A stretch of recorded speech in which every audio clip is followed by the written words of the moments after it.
Hi guys, আসসালামু আলাইকুম। কি ভুল করলে দাঁত অকালে হারাতে হতে পারে? দাঁত অকালে হারানোর অনেক কারণেই আসলে আমাদের অভ্যাসগত ভুল থেকে হয়ে থাকে।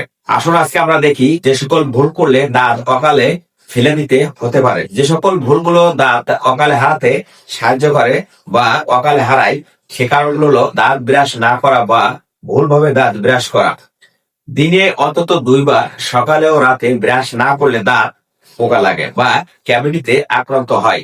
অনেকেই খুব জোরে ব্রাশ করেন, এতে মাড়ি সরে গিয়ে দাঁত ঢিলা হয়ে যায়। নরম ব্রাশ ব্যবহার করুন, বৃত্তাকারে আস্তে আস্তে ব্রাশ করুন। মাড়ির যত্ন না নেওয়া, মাড়িতে প্রদাহ হলে ধীরে ধীরে দাঁতের গোড়া নরম হয়ে দাঁত পড়ে যায়। রক্ত পড়া, দুর্গন্ধ, মাড়ি ফুলে যাওয়া, এসব চিকিৎসা না করালে দাঁত টিকবে না।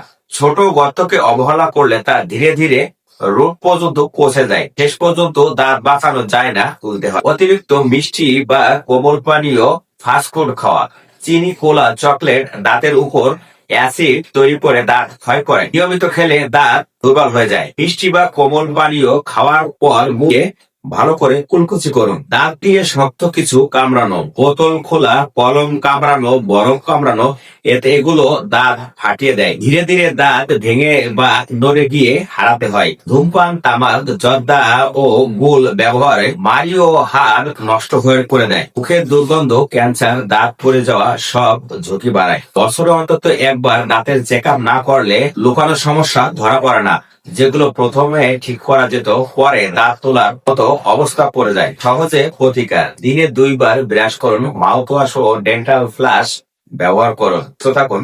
ধন্যবাদ সকলকে।